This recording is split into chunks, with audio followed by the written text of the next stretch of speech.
오늘은 바이블 스터디 51번째 시간입니다. 오늘은 사무엘상 27장부터 31장까지의 말씀으로 블레셋에서의 다윗이라는 제목 가지고 함께 말씀 나누기를 원합니다. 그래서 아마 오늘로 하면 이제 사무엘상이 아마 끝나는 날일 것 같습니다. 우리는 그동안 계속 사무엘상을 이제 보고 왔습니다. 그죠? 특별히 사무엘상 이제 후반부부터는 다윗의 동선을 따라서 좀 이렇게 다윗을 좀 추적해 왔죠. 여러 가지 이야기 많았지만 좀 다 이렇게 내려두고 다윗이 걸어가는 길, 다윗의 어떤 인생을 이야기하기도 하고 다윗이 도망자의 어떤 신세였던 것을 이야기하기도 하고. 그래서 오늘도 27장에서 31장까지 사실 다윗 이야기도 있고 사울 이야기도 있지만 오늘은 그래왔던 것처럼 다윗의 동선을 따라서 한번 말씀을 보고자 합니다. 근데 오늘 제목에서 보면 알 수 있듯이 다윗이 지금 어디에 있다? 블레셋에 있다는 것입니다. 블레셋에 공격하러 간 게 아니고 블레셋에 살러 갔습니다. 이 말만 들어도 지금 다윗이 뭔가 실책을 범하고 있구나. 그죠? 유다의 왕, 이스라엘의 왕이어야 할 다윗이 블레셋 가서 살고 있다니 어떻게 된 일인지 좀 같이 보도록 하겠습니다. 27장부터 나오는 내용인데 바로 다윗이 어디로 망명합니까? 블레셋으로 망명하는 것. 그것이 첫 구절부터 바로 나오게 됩니다. 1절에서 2절 읽어보겠습니다. 시작. 다윗은 속으로 생각했습니다. 이러다가는 머지않아 나는 사울의 손에 죽게 될 것이다.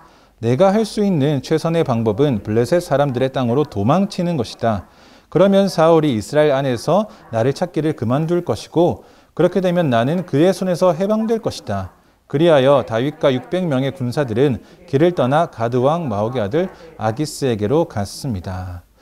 1절에 보니 지금 다윗이 속으로 깊이 생각하고 결심을 하나 합니다. 무슨 결심입니까? 지금 이 상황에서 내가 할 수 있는 최선의 방법이 뭐다? 블레셋 사람들의 땅, 블레셋 땅으로 도망치는 것이다. 라는 것입니다. 27장 시작하자마자 무슨 일인지는 잘 모르겠지만 다윗이 굳게 마음 먹습니다. 블레셋 땅으로 도망가자. 왜요? 사울이 죽일 것이 두렵기 때문에. 근데 이 블레셋으로 망명하려는 시도는 사실 여기서 처음 나오는 것이 아니죠. 다윗이 블레셋으로 망명하려는 시도는 21장에서 한번 시도했었습니다. 그죠? 근데 그때 결과가 어땠습니까? 완전히 처참하고 비참했습니다. 다윗이 살기 위해서 블레셋 땅 아기스한테 갔는데 정작 가보니 아기스로부터 내가 살아남기 위해서 미친 척을 해야 되는 그 아주 이제 비참한 지경까지 빠지는 것이 21장에서의 다윗의 경험이었단 말입니다. 블레셋으로 가는 것은 사실 여러분 그때나 지금이나 똑같이 실수입니다. 실책이라는 것입니다. 왜냐하면 하나님 내가 블레셋으로 갈까요? 내가 저기 가서 살아도 되겠습니까? 라고 해서 하나님께서 오케이 잠깐 가서 살아라 라고 응답받고 가는 것이 아니라 그저 속으로 생각하기를 지금 내 상황에서 최선의 선택이 뭐다? 사울로부터 도망치기 위해서는 사울이 못 쫓아올 곳으로 가야 되는데 거기가 블레셋밖에 없겠다. 기도 없이 스스로 내린 판단이기 때문에 이것은 다윗이 저지르는 실수가 될 수밖에 없는 일입니다. 그 판단의 시초는 사울에 대한 원망 혹은 사울이 진짜 나를 죽이려고 한다는 그 두려움에서 비롯된 것이죠. 그 두려움에서 벗어나기 위해 다윗이 했던 적절한 판단은 기도하는 대신에 상황에 따른 해결책을 생각해내는 것이었습니다. 근데 놀랍죠, 그죠? 뭐가 놀랍습니까? 이게 처음이 아니라 21장에 예전에 똑같은 판단을 한번 했다가 와장창 실패한 적이 있는데 그럼에도 불구하고 다시 한번 이유도 다르지 않고 결과도 다르지 않은 똑같은 판단을 한 번 더 한다는 게 놀라운 것입니다. 사울이 무섭다는 그 이유가 변하지 않고 내가 가야 할 블레셋 땅도 바뀌지 않았는데 여전히 똑같은 이유로 똑같은 근거로 똑같은 판단을 했지만 실패했던 다윗이 한번 해봤으니까 다른 거 해야지가 또 아니고 그냥 그대로 답습하더라. 그것이 이제 PPT를 보면 21장과 27장의 내용인 것입니다. 여기서는 망명을 시도하다가 실패하는데 근데 여기서 그치지 않고 27장에서 한 번 더 시도하는 것. 그럼 여러분 22장에서 26장까지의 다윗의 모습은 어떠했습니까? 같은 결정을 두 번 하니까 다윗이 발전이 하나도 없었구나. 22장부터 26장까지 똑같이 자기 생각대로 상황에 맞게 그렇게 상황을 해치워버리는 그 정도 수준에서 급급한 다윗의 모습이었습니까? 그렇지 않습니다. 그죠? 22장부터 26장까지는 오히려 다윗이 계속 하나님 안에서 회복되는 모습을 보여줬습니다. 그래서 뭐냐면 22장의 내용이 뭡니까? 아둘람의 지도자가 되어서 내가 왕으로 부름받았구나. 그죠? 이 부르심을 확인하고 다시 그 일날을 구원할 때 기도하기 시작하고 또 기도와 찬양이 회복되기 시작해서 그 부르심을 따라 살기 시작하는 것이 다윗의 회복의 첫 번째였고, 두 번째 회복은 뭐였습니까? 사울을 살려주고 사울을 살려주는 그 사이에 또 나발을 심판하지 않으므로 내 이 복수하고 싶은 감정까지도 내 것이 아니다. 하나님께 맡겨드리는 자가 되어야 되겠다. 내가 죄 짓는 소리만 내뱉는 자가 아니라 죄와 싸우는 소리를 내뱉는 자로서의 모습을 보이는 것, 이것이 다윗이었습니다. 그렇죠? 자기 감정, 자기 상황보다도 자기 신앙 양심을 따라서 하나님의 뜻을 따라서 행동하는 것이 훨씬 더 그 선택에 많은 영향을 주는 모습이 26장까지의 다윗이었는데, 그런데 그런 다윗이 갑자기 시간을 거슬러 간 듯 21장과 똑같은 수준으로 갑자기 떨어져 버리는 것입니다. 근데 심지어 이번에는 성공하죠. 여기서는 곧장 실패했는데 여기서 좀 성공을 합니다. 그래서 27장 7절 보면 다윗은 1년 4개월 동안 블레셋에서 살게 되는 것입니다. 좀 당황스럽죠, 그죠? 여기까지 다윗은 뭐였지? 우리 지난 시간에 분명히 우와, 어떻게 다윗처럼 할 수 있지? 어떻게 사울을 살려줄 수 있지? 다윗 따라잡으려 했다가 못 따라잡겠다, 야. 이렇게 고백을 했었는데, 근데 이거 웬걸? 왜 갑자기 21장으로 돌아갔냐는 말입니다.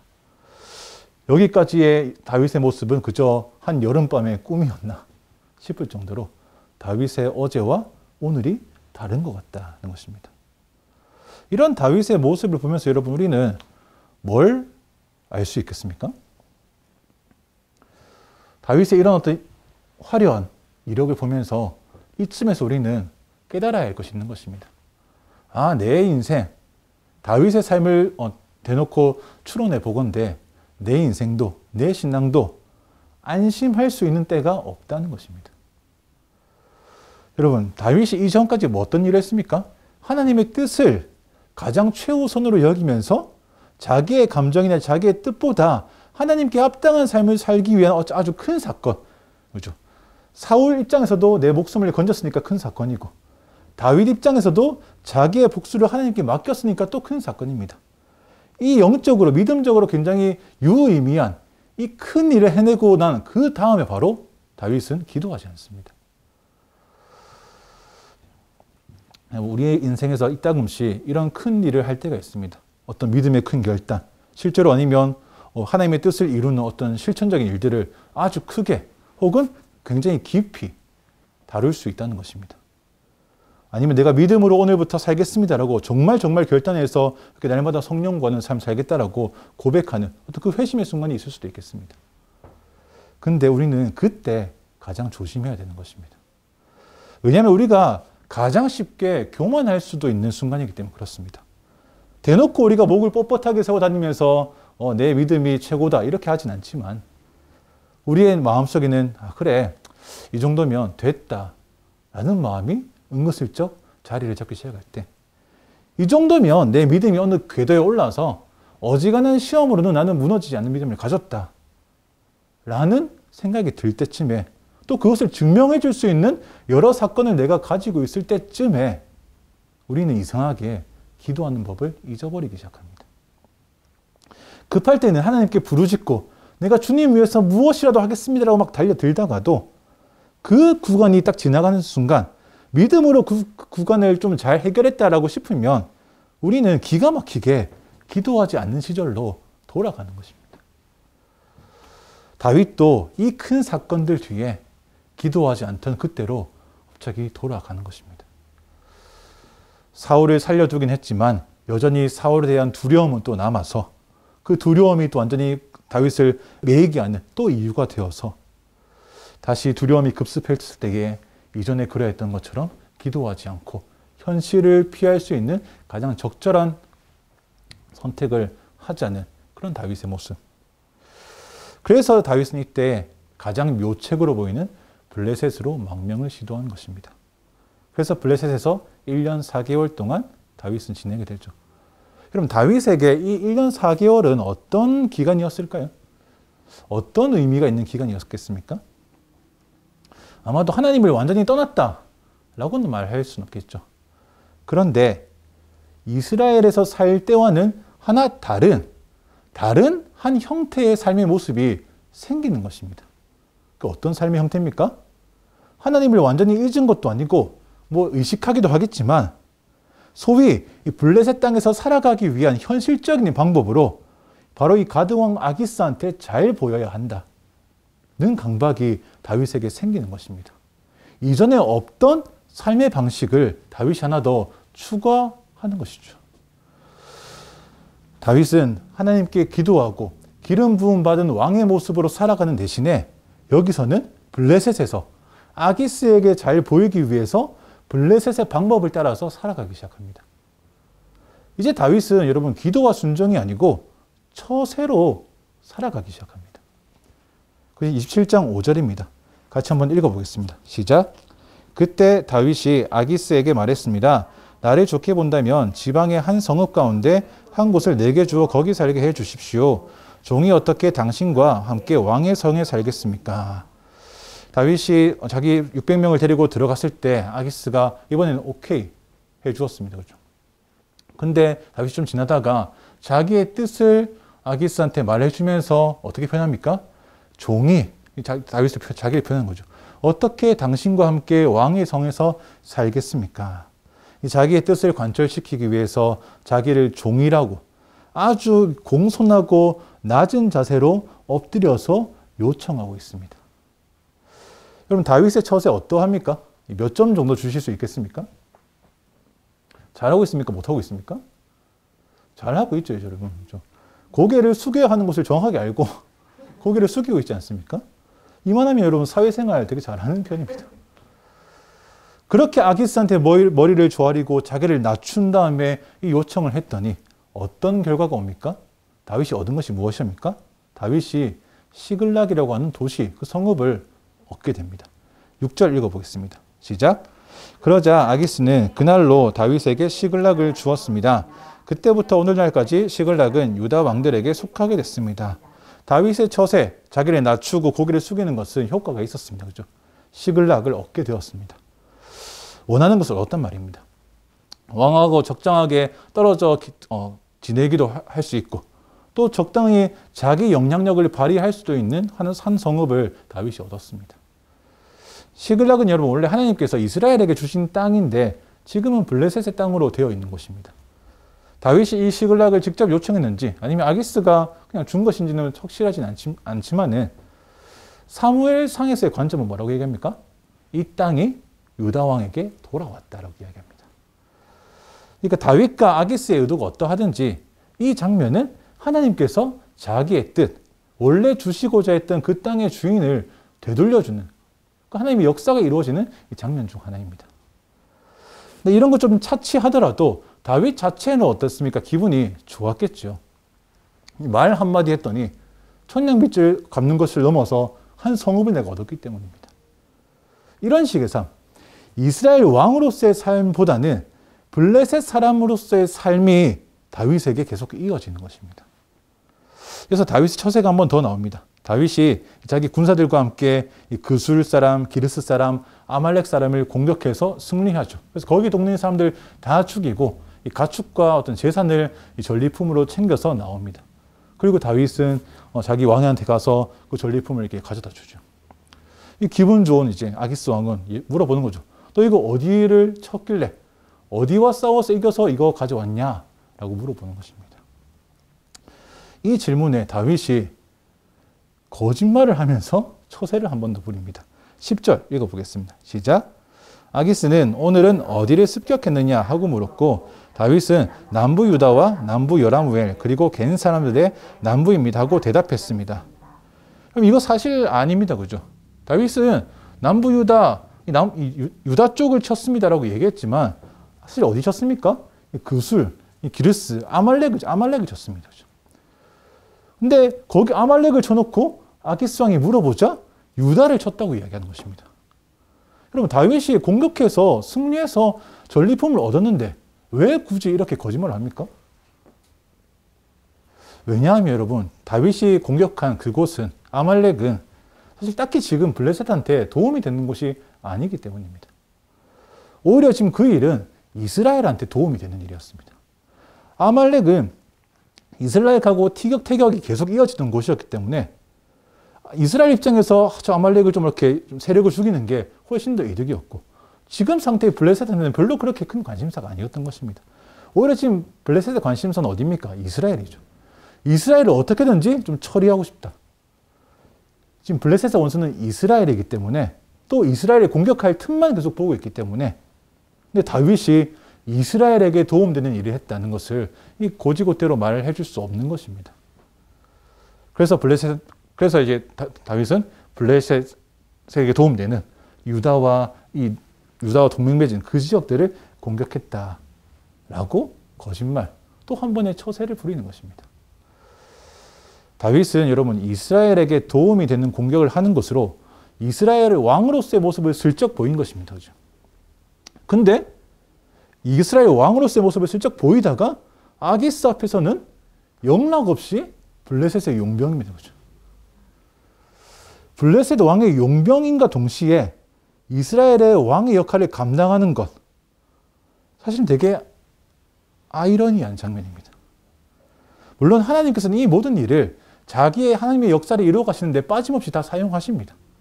이 일은 하나님한테 쓰임받는 일이어서 다윗은 어떻게 보면 큰 의미에서 보다면 지금도 쓰임받고 있는 중이긴 합니다만, 다윗 자체로만 본다면 지금 어떠합니까? 좋게 얘기하면 여전히 이스라엘 왕이라는 정체성을 잃어버리지 않은 상태처럼 보이지만, 또 나쁘게 보자면 블레셋 왕의 눈치를 보는 용병으로 지금 다윗이 자기의 정체성을 조금 희미해져가는 그런 지점에 있는 것입니다. 나는 이스라엘의 왕인가? 블레셋 왕의 종인가? 나는 이스라엘의 용맹한 왕인가? 아니면 블레셋의 용병인가? 나는 이스라엘의 이익을 위해서 일하는가? 아니면 블레셋의 이익을 위해서 일하는가? 나는 세상에 속한 자인가? 아니면 하나님에 속한 자인가? 이 경계가 조금은 무너진 상태인 것입니다. 다윗에게 있어서. 왜냐하면 보았듯이 이스라엘 왕처럼 행동해놓고 정작 아기스 왕 앞에서는 그것을 숨기기 급급하기 때문에 그렇습니다. 그럼 이 두 번째 처세의 결과는 어떻습니까? 아기스 왕이 두 번째 좀 의심해가지고 다윗이 저기 쳤냐? 한번 가서 조사해봐 라고 합니까? 아니죠. 오히려 아기스 왕은 철저하게 더 다윗을 신뢰해버립니다. 그 말을 그대로 믿고 잘했다 내 착하고 충성된 종아 라고 칭찬해 주죠. 너는 이제 내 영원한 종이다 라고 말합니다. 28장에 가면 아기스가 다윗을 뭐라 삼습니까? 너는 이제 내 머리를 지키는 자다. 내 호위 무사다. 이렇게 얘기를 하죠. 너는 영원히 내 호위 대장이다. 개역개정에서는 내 머리를 지키는 자다. 라고 아주 중요한 직책을 툭 줍니다. 지금 다윗은 아기스 왕으로부터 이 두 번째 말을 통해서 인정받았습니다. 말로만 인정받은 것이 아니고 호위 대장이라고 하는 아주 명예로운 직책도 얻게 되는 것입니다. 사회적으로 성공한 거죠. 여러분, 이쯤에서 블레셋으로 도망간 지금 다윗의 삶은 잘 풀리고 있습니까? 꼬이고 있습니까? 비록 기도 없이 블레셋에 오긴 했지만 와서 얼마 지나지 않아서 시글락이라고 하는 도시를 성읍을 얻고 거기서 권력을 행사하고 또 왕한테 신임을 얻어서 명예로운 직책도 얻습니다. 권력도 얻고 재물도 얻고 명예도 얻고 사회적으로 잘 나가기까지 하는 이 다윗, 어떻습니까? 그러면 잘 나가고 있는 중입니까? 인생이 아니면 망하고 있습니까? 블레셋 관점에서는 여러분, 지금 아마 망명해온 사람 중에서 다윗만큼 잘 나가는 사람이 없을 것입니다. 그래서 다윗도 어쩌면 기도하지 않고 자기의 선택을 믿으면서 상황에 맞춘 선택으로 블레셋에 넘어왔지만 어쩌면 이 일을 내가 잘한 일인가? 라고 스스로 여기고 있을지도 모르겠습니다. 기도하는 건 그래 깜빡했지만 이 결과를 보니 하나님 뜻이 맞나 보다 라고 생각할 수도 있겠죠. 왜냐하면 지금 블레셋으로 넘어온 이후에 일이 이렇게 잘 풀릴 수가 없을 만큼 잘 풀리고 있기 때문에 그렇습니다. 지금 우리로 따진다면 나 여전히 그리스도인이지만 교회 다니지만 현실적으로 살아가기 위해서 이 기도 말고도 해야 될 게 많지. 필요하다면 세상의 방법도 가리지 않고 다 써야 되는 거 아니겠어? 이래도 되나 싶었지만 곧 막상 세상의 방법이 나한테 이익이 된다면 실제로는 불법이면서 편법이라고 그냥 우겨버리고 혹은 합법이어도 내 신앙 양심에서 찔리는 일이 있을 수 있는데 그 찔림을 다 무시하고 세상의 방법을 고수하는 것입니다. 근데 만약 그래서 안 풀렸으면 내가 망했다. 회개하고 돌아가야지 라고 생각할 수 있겠지만 근데 막상 그렇게 했더니 세상에 있는 방법 다 쓰고 다 써봤더니 내가 잘 풀리기 시작했다. 적절히 처세하고 필요하면 거짓말도 좀 하고 그렇게 하니까 권력도 들어오고 명예도 들어오고 사회적으로 인정도 받더라. 하나님 나를 복 주시나 보다 라고 생각하는 순간 여러분 그것만큼 위험한 게 없는 것입니다. 일이 잘 풀리기 시작한다고 모든 것이 잘 되었다. 내가 이렇게 살길 잘 선택했다 라고 판단하는 것은 여러분 굉장히 아슬아슬한 우리의 생각 중 하나인 것입니다. 여러분 그렇지 않죠. 여러분 우리가 교회 물도 먹고 세상 물도 먹으면서 적당히 살아갈 수 있을 것 같지만 예수님께서는 그런 상태를 너가 두 주인을 섬기고 있다라고 말씀하시죠. 그리고 이어서 너는 절대 두 주인을 섬길 수 없다라고도 말씀하십니다. 둘 중에 하나는 포기해야 될 걸이라고 이야기하시죠. 여러분 우리가 어중간하게 그렇게 세상 물도 먹고 교회 물도 먹기 시작할 때 내가 이스라엘 왕처럼 살기도 하고 또 블레셋의 용병처럼 살기도 하면서 뭔가 지금은 잘 나가는 것처럼 보여도 분명히 둘 중에 하나를 버려야 되는 때가 반드시 옵니다. 왜냐하면 하나님께서 그 두 가지를 두 주인을 섬기는 것을 용납하지 않기 때문이고 또 반대로 사탄도 우리를 넘어뜨리기 위해서 속에 있는 말을 계속 쏟아붓는 자도 우리가 어중간하게 넘어지기 시작할 때 이제 완전히 낙심하고 완전히 자빠져서 일어나지 못할 정도로 우리를 이렇게 넘어뜨리길 원하기 때문에 우리의 이 어중간함은 분명히 둘 중 하나를 선택하고 둘 중 하나를 버려야 하는 그 상황을 만들어내는 것입니다. 다윗도 이 약간 어중간한 다윗도 그런 위기의 순간, 그런 선택의 순간이 다가옵니다. 그것이 28장 1절입니다. 읽어보겠습니다. 그 무렵 블레셋 사람들은 이스라엘과 싸우기 위해 군대를 소집했습니다. 그러자 아기스가 다윗에게 말했습니다. 너와 내 군사들도 나와 함께 나가 싸워야 한다. 갑자기 블레셋이 뭔가 때가 됐다 생각했는지 이스라엘하고 전면 전쟁을 선포합니다. 그냥 슬쩍슬쩍 나갔다 들어오는 게 국지적인 전쟁이 아니고 진짜 정규군 대 정규군이 싸우는 크게 한판 붙자라는 이 전면전은 잘 일어나지 않는데 이때 딱 일어납니다.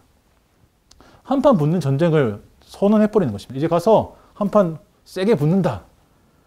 사실 이것 때문에 여러분 사울 왕도 되게 두려워했죠. 이거 어떻게 되나 싶어서.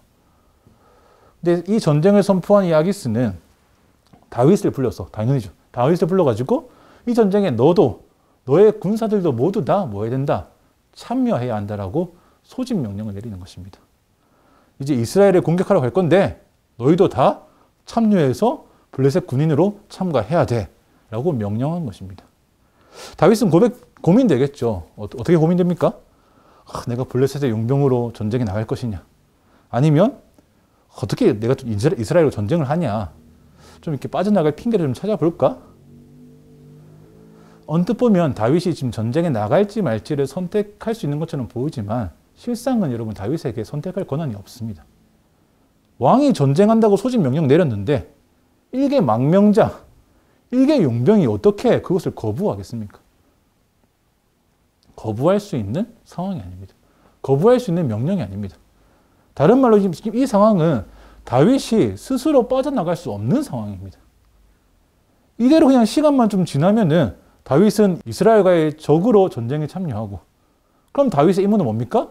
우리 왕 아기스의 생명을 지키는 것과 동시에 적이 왕 사울의 목숨을 빼앗아오는 것이 다윗의 임무가 되겠죠. 다윗이 블레셋 군인으로 딱 전장에 나가는 순간 그는 이제 이스라엘 왕이 더 이상 아니고 정말로 블레셋 왕이 부려먹는 용병, 블레셋 왕의 영원한 종이 되어버리는 것입니다. 다윗이 블레셋으로 망명해야겠다라고 했던 그 작은 실수는 처음에는 아무 문제 없이 오히려 인생이 잘 풀리는 것처럼 보여져 갔지만 결국에는 우리의 믿음 따라 살기를 포기해야 하는 그 절체절명의 위기 순간을 가져온다는 것입니다. 다윗은 하나님의 뜻을 따라서 사울을 살려주려고 2번이나 풀어줬는데 이번에는 꼼짝없이 사울을 죽여야 하는 위치에 서게 되었다. 다윗이 참여하지 않을 명분 같은 건 없다는 것입니다. 여러분, 그 이후에 다윗은 어떻게 됐을까요? 그것이 29장에 나와 있습니다. 답은 여러분, 다윗은 이스라엘과의 전쟁에 나서지 못하게 됐습니다. 참여를 안 한 것이 아니라 참여를 못하게 되었다는 것입니다. 29장 4절에서 5절 읽어보겠습니다. 시작. 그러나 블레셋 장군들은 화를 내며 말했습니다. 저 사람을 보내버리십시오. 당신이 그에게 정해주신 땅으로 돌아가게 해서 우리와 함께 싸움에 나가지 못하게 하십시오. 그렇지 않으면 싸우는 동안 우리에게 덤벼들지 모릅니다. 저 사람이 자기 주인과 무엇으로 화해하겠습니까? 우리 군사들의 머리를 가져가는 것 말고 더 있겠습니까? 이 사람은 저들이 춤추며 서로 사울이 죽인 사람은 수천 명이요 다윗이 죽인 사람은 수만 명이구나 하고 노래했던 바로 그 다윗 아닙니까? 아기스 왕은 다윗을 절대적으로 신뢰했지만 그 블레셋 장군들은 그렇지 않았습니다. 다윗과는 절대로 전쟁 나갈 수 없다. 그래서 아기스 왕이 굳이 다윗 때문에 다른 장군들의 사기를 다 떨어뜨려서 전쟁을 위태위태하게 만들 수 없지요. 아쉽지만 아기스 왕이 먼저 다윗에게 가서 너 이 전쟁에 참여하지 마. 집으로 돌아가시오. 라고 열외시켜 줍니다. 그럼 다윗 입장에서 이게 얼마나 다행입니까? 그죠? 블레셋으로 망명한 것이 여러분 다윗이 넘어진 사건이라면 블레셋으로 기도 안 하고 블레셋으로 마음대로 가버린 것이 다윗이 넘어진 것이었다면 전쟁에 참여해서 사울을 죽이려고 하는 것은 넘어지는 수준이 아니고 완전히 그냥 자빠지는 수준이죠. 근데 다행스럽게 다윗이 자빠질 기회를 놓쳐버립니다. 전쟁에 참여하지 못하게 되는 것입니다. 그럼 이것이 여러분 하나님의 은혜인 걸 아셔야 되겠습니다. 다윗은 꼼짝도 없이 그냥 가만히 있으면 엎어질 수밖에 없는, 넘어지는 것도 못하라 자빠질 수밖에 없는 그 상황에 처해 있는데 하나님께서 다윗을 지키시고 보호하시는 장면을 우리가 하나 또 본 것입니다. 그래서 다윗이 이후에 이런 고백을 했는지도 모르겠습니다. 시편 37편 24절입니다. 읽어보겠습니다. 시작. 그는 넘어지더라도 아주 엎어지지는 않을 것입니다. 여호와께서 그 손으로 붙잡아 주시기 때문입니다. 이거 다윗의 고백인데 아마 이 다윗이 언제 쉬었는지 모르지만 자기 삶을 돌아보니까 이 순간순간에서 내가 넘어져 있었는데 자칫하면 자빠질 수도 있었는데 왜 내가 안 자빠졌지? 내가 전쟁에 참여해서 사울을 죽이러 갈 수도 있었는데 내가 왜 안 가게 됐지? 난 그때 아무것도 할 수 없었는데 상황이 이렇게 돼서 나는 열애받았구나. 그냥 상황이 만들어진 줄 알았더니 하나님께서 나를 지키시고 붙잡아 주신 사건이구나를 고백하는 것입니다. 사무엘 29장에서 다윗이 전쟁에 참여하지 못하게 된 것. 이것은 다윗이 넘어졌지만 아주 엎어지지는 않도록 붙잡고 계신다는 이 고백이 성취되는 순간 중 하나인 것입니다. 그럼 다윗은 넘어졌지만 아주 엎어지지는 않았습니다. 다윗은 블레셋으로 망명은 했지만 사울을 죽여야 하는 전쟁은 피할 수 있었습니다. 다윗은 이스라엘 왕으로서의 정체성이 약간 희미해졌지만 완전히 영원히 블레셋의 종이 되지는 않았다는 것입니다. 우리는 여러분 이 은혜를 기억해야 될 것입니다. 우리가 주님을 향해서 여러분 그죠? 날마다 주님을 향해 걷다가 또 믿음으로 살아가다가 넘어질 수 있습니다. 다윗도 넘어졌는데 넘어질 수 있습니다. 넘어질 수 있지만 아주 우리가 엎어지지 않을 것은 하나님께서 그 의로운 오른손으로 우리를 붙들고 계시기 때문이다. 이 믿음의 고백이 날마다 있어야 되겠습니다.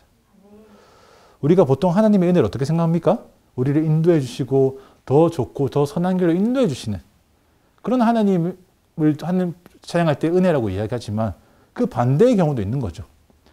더 망가지지 않도록 붙들어주는 하나님의 은혜입니다. 29장에서 다윗은 이제 꼼짝없이 망가질 일만 남은 것 같은데 회복 불가의 상태로 추락하는 것만 남은 것 같은데 거기에 다윗이 손쓸 수 있는 일은 없어 보이는데 그런데 사람이 조작할 수 없는 방법으로 사람이 생각할 수도 없는 방법으로 하나님께서 다윗을 도우신다. 우리 삶도 여러분 마찬가지로 믿음으로 주님과 함께 걷는 길 나도 믿음으로 주님을 향해 걷는 삶입니다 라고 고백을 한다면 우리에게도 이런 은혜가 항상 작동하고 있다라는 것을 고백하셔야 되겠습니다. 넘어졌다고 낙심하지 마시고, 그래도 내가 넘어졌지만 아주 엎드려지지 않게 지금 나를 지켜주시고 계시는구나. 나를 더 망가뜨리지 않게 나를 붙들어 주시는구나.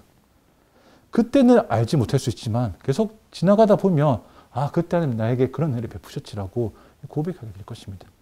우리가 하지 않아야 할 것은 뭡니까? 까먹는 겁니다. 다르게 얘기하면 기억해야 된다는 것입니다. 넘어져 있는 상태에서 머무르지 말고 다시 일어나 우리가 가야 할 길을 다시 걸어가는 것. 이것이 우리에게 주어진 담대한 믿음일 것입니다. 다윗도 여러분 넘어져 있다가 아주 엎어지지는 않고 다시 일어나서 하나님을 향해서 기도하는 자로 회복됩니다. 그것이 30장의 내용인데 근데 그 회복되는 과정이 조금 아프죠. 사무엘상 30장 1절에서 6절까지 읽어보겠습니다. 시작. 다윗과 그 군사들은 3일 만에 시글락에 도착했습니다. 그러나 그때는 이미 아말렉 사람들이 남부와 시글락을 습격한 뒤였습니다. 그들은 시글락을 공격하고 불태웠으며 노소를 불문하고 여자들과 거기 있던 사람들을 포로로 잡아갔습니다. 아무도 죽이지는 않았지만 모두 데리고 가버린 것이었습니다. 다윗과 그의 군사들이 시글락에 도착해서 보니 그곳은 이미 모두 불타버렸고 그 아내와 아들, 딸들은 포로로 잡혀간 뒤였습니다. 다윗과 그의 군사들은 힘이 다 빠져 더 이상 울지도 못할 정도로 소리 높여 울었습니다. 다윗이 두 아내 이스라엘 여인 아히노암과 갈멜 사람 나발의 아내 엿담 아비갈도 잡혀갔습니다. 백성들은 모두 자기 자녀들로 인해 슬픈 나머지 다윗을 돌로 쳐 죽이자고 했습니다. 다윗은 너무나 괴로웠습니다. 그러나 다윗은 그의 하나님 여호와를 의지해 용기를 냈습니다. 아까 29장에서 다윗은 전쟁에 소집되었지만 아기성으로부터 넌 빠져 소리를 듣고 즐겁게 집으로 돌아왔습니다. 시글락으로 돌아왔죠. 근데 시글락으로 돌아오니까 지금 자기 동네가 어떤 상황입니까? 거기에 지금 쑥대밭이 되어 있죠. 온 마을이 불타고 있고 사람들이 한 명도 없는 것입니다. 다 어디 갔습니까? 이 남자들이 다 전쟁에 소집되어 가지고 거기 한 곳에 모여 있을 때 그때를 틈타서 아말렉이 복수하러 왔죠. 그래서 마을을 다 불태우고 거기 있던 아이와 여자와 노인들 모두를 다 포로로 잡아갔습니다. 여기서 여러분 다윗이 블레셋에 와서 가지고 있던 다윗이 블레셋 온 이후로 스스로 나 이거 이제 생겼다라고 하는 그 두 가지 영역이 완전히 파괴된 것을 봅니다. 하나는 뭡니까 여러분? 시글락이라는 성읍이 불타고 망가졌습니다. 이 성읍 누구한테 받은 것입니까? 아기스 왕한테 받은 것이죠. 가드 왕 아기스에게 자신을 낮추고 그 대가로 받은 것입니다. 근데 그 성읍이 완전히 불타버렸다. 또 그로 인해서 모든 자들이 다 포로로 나갔다. 자기 군사들 가족들도 다 포로로 잡혀가서 생사를 알 수 없죠. 그래서 다윗의 군인들이 어떻게 합니까? 6절에 보니까 다윗을 돌로 쳐 죽이려고 합니다. 여기 다윗 군사들 누굽니까? 아둘람 때부터 함께해온 그 다윗의 공동체입니다. 너무 슬펐기 때문이라고는 하지만 여러분 어떻게 이 일이 가능합니까? 다윗의 백성들이 그 생사를 넘나들었던 그들이 다윗을 죽이기 위해서 돌을 들었다. 지금 다윗은 뭘 잃어버렸습니까? 아까 앞전에서 다윗은 아기스에게 신임을 얻었고 신뢰를 얻었고 명예를 얻었지만 오히려 지금 이 순간은 자기 백성들로부터 신임을 잃어버렸습니다. 명예를 잃어버렸습니다. 신뢰를 잃어버린 것입니다. 다윗이 블레셋에 망명한 뒤 처세로 혹은 그의 삶 가운데 좀 세워두었던 이 두 가지 영역이 완전히 무너지는 거죠. 성읍이 완전히 깨지고 있고 얻었던 신임들이 뒤집어져서 사라지고 있습니다. 철저하게 블레셋에서 얻은 처세로 얻은 것들이 다 망가지고 있다는 것입니다. 우리가 세상의 방법으로 거짓말도 좀 하고 이것도 하고 저것도 좀 해서 얻은 모든 것들은 여러분 죄송한 말씀이지만 영원하지 않죠. 다 썩어질 영광들입니다. 그리고 그 썩어질 영광을 구하는 과정에서 세상에선 신임을 얻고 세상에선 명예를 얻고 세상에선 중요한 직책을 얻어도 영원한 하나님 나라 안에서의 명예가 없다면 아무것도 유익하지 않다는 것을 우리가 기억해야 될 것입니다. 완전히 지금 다윗이 무너졌습니다. 외적으로도 무너졌고 내적으로도 무너졌고 상황도 다시 다 무너졌습니다. 근데 그때 다윗이 뭐합니까? 회복되기 시작합니다. 그동안 블레셋에서 쌓아 올린 것들이 다 하잘없이 무너지기 시작하니까 그제서 다시 다윗이 여호와를 찾고 의지하고 용기를 내서 기도의 자리에 나아갑니다. 하나님께서는 우리가 넘어지거나 아주 엎드러지지 않도록 지키고 붙들어 주십니다. 근데 또 어떤 때는 넘어졌을 때 더 엎어지지 않도록 붙들어 주시지만 그렇다고 일어서면서 벌떡 일으켜 주시지도 않습니다. 그냥 좀 지켜보십니다. 일으켜 달라고 간구할 때까지. 지켜보시는 타이밍이 있다는 말입니다. 근데 이것도 사실은 때마다 하나님께서 역사하시는 방식이 좀 다릅니다. 어떤 때는 갑자기 벌떡 일으켜 주실 때가 있는가 하면 어떤 때는 일으켜 주시지 않으시고 그냥 가만히 좀 지켜보실 때가 있습니다. 22장에 보면 다윗이 모압 땅 미스바로 갔을 때 모압 왕한테 하나님이 내게 말씀하실 때까지 우리 부모님 좀 이렇게 부탁합니다라고 부탁하는 장면이 있습니다. 그렇게 부탁하면서 지금 다윗도 이왕 온 김에 거기 좀 머물러 있을 생각이었습니다. 그 요새 같이 좀 있으려고 했는데 갑자기 뜬금없이 갓 선지자가 나와가지고 너 여기서 뭐하니? 너가 있을 곳은 여기가 아니고 유다 땅이니까 당장 짐 싸서 돌아가세요. 라고 이렇게 거의 명령하죠. 하나님께서 다윗에게 지금 네가 있을 곳 거기 아니야. 당장 떠나서 유다로 돌아가. 라고 말씀하신 것이죠.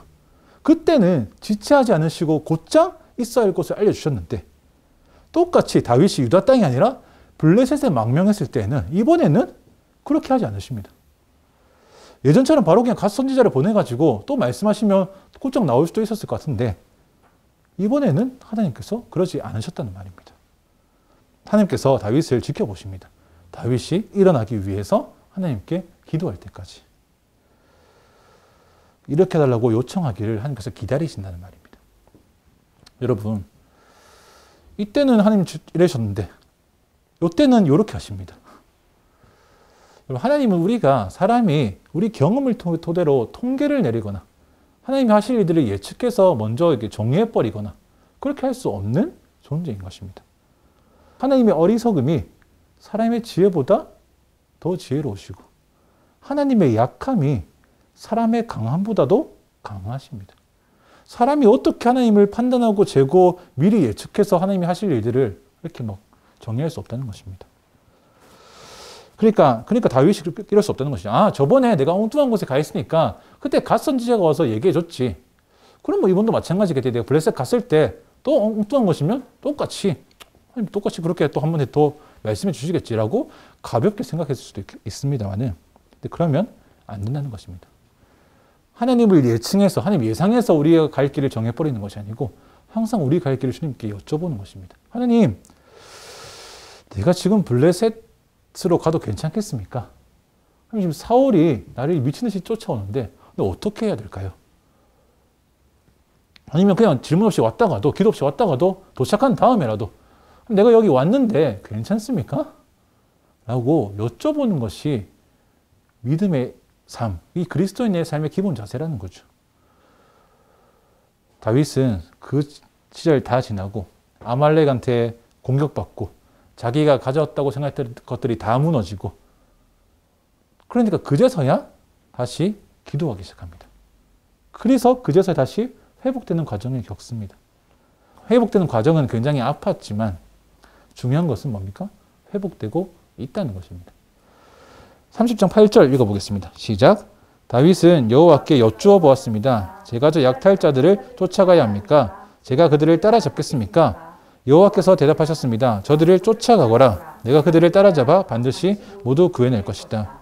여러분, 이게 우리가 아는 다윗의 모습이죠. 이게 부르심받은 다윗의 모습. 이게 부르심 따라 살아가는 다윗의 모습입니다. 어떤 것이요? 하나님, 아말렉을 쫓아갈까요? 지금 가면 그들을 따라잡을 수 있겠습니까? 라고 하나님께 물어보는 삶. 여러분, 이거 너무 당연한 거 아닙니까? 지금 이거 물어보는 시간에 빨리 가서 잡아야 되는 거 아닙니까? 근데 이것이 믿는 자의 기본적인 자세인 것이죠.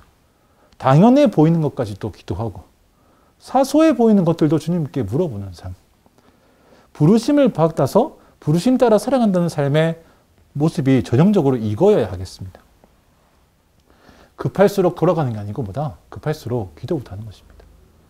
하나님, 내가 저 아말렉을 잡아야 되는 게 너무너무 당연한데 잡을 수 있겠습니까? 잡아야 되겠습니까? 하나님께서 잡아라, 쫓아가라 라고 말씀이 딱 떨어지니까 다윗은 이미 휑 뛰어나갔습니다. 그렇죠?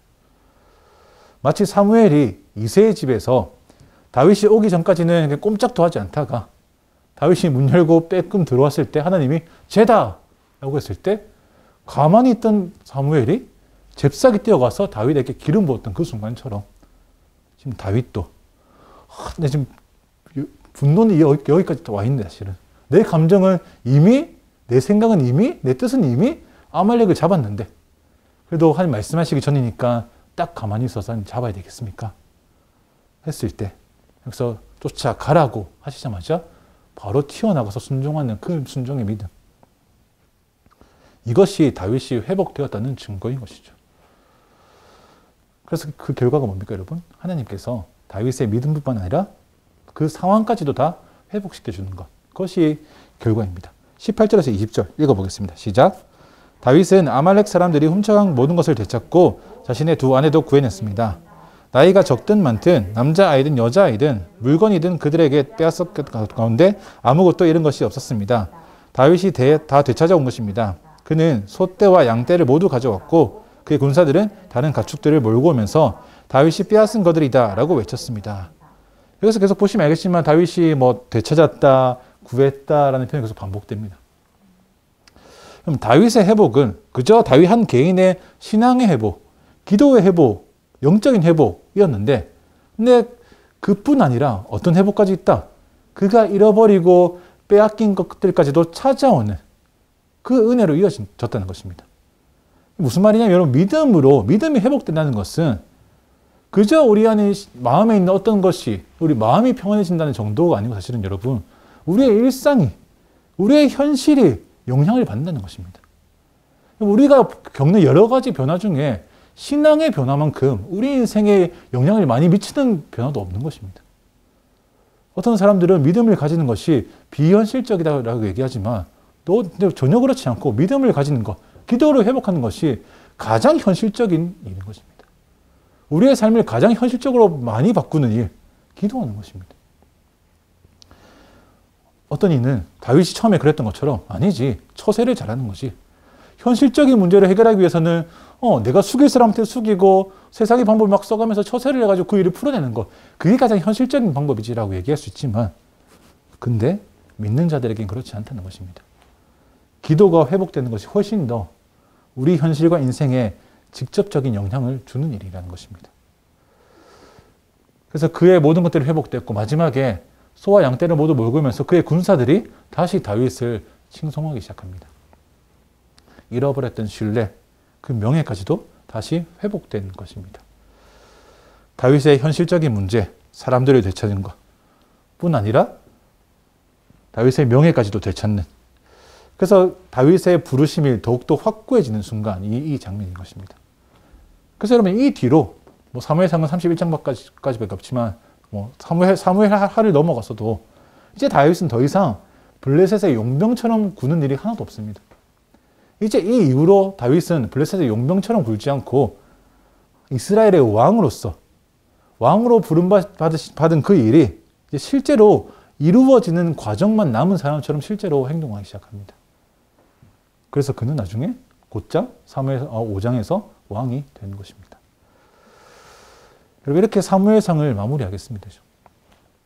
사무엘상에서 다윗의 동선을 따라서 우리가 계속 일어나는 일들을 보았습니다. 다윗은 기름 부음 받아서 왕이 되기까지 아주 험난한 인생 여정을 겪어왔죠.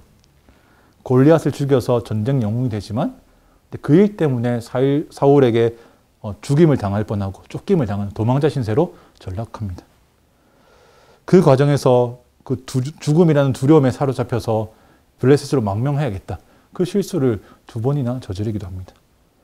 한 번은 비참한 상황으로, 한 번은 성공한 것 같지만 결국 실패한 상황으로. 그래서 하지만 그 중간에 부르심을 회복해서 도망자 신세지만 이스라엘 왕의 역할을 하기도 하고 또 넘어서 자기 감정을 넘어서 하나님의 뜻을 더 먼저 여기는 그 참된 믿음의 본을 보이기도 하고 하나님의 뜻에 순종하고자 사울을 살려주기도 합니다. 물론 아까 방금 오늘 보았던 것처럼 다시 두려움에 잡혀서 블레셋에 망명하긴 하지만 다시 그는 결국 회복해서 부르심을 회복한다. 그럼 이 다윗의 이야기를 통해서 기억해야 될 것이 하나 있다면 다윗이 왕으로 지명되는 순간부터 왕이 실제로 되는 순간까지 이 하나님께서 다윗이 처한 모든 상황마다 간섭하고 개입하고 계신다는 것입니다.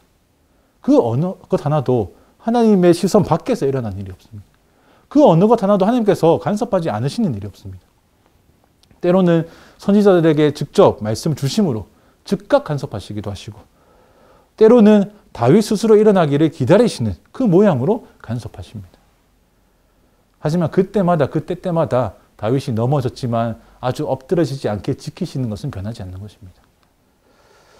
그럼 다윗의 삶에 개입하시고 간섭하셔서 끝끝내 자기의 일을 이루시는 하나님의 그 역사와 손길은 지금도 여전히 살아 있습니다, 여러분. 여전히 살아서 우리의 삶 가운데 동일하게 간섭하시고 개입하셔서 하나님 당신의 뜻을 이루기 원하시는 것입니다. 사무엘상의 다윗을 우리가 읽으면서 지금 내 삶에도 하나님께서 동일하게 역사하고 계시다라는 것을 믿으며 우리가 넘어질 때에도 아주 엎드러지지 않게 지키시는 하나님의 손길을 날마다 찬양하며 고백하시는 그 믿음으로 살아가시는 온리 성도님 되시기를 축복합니다. 기도하겠습니다.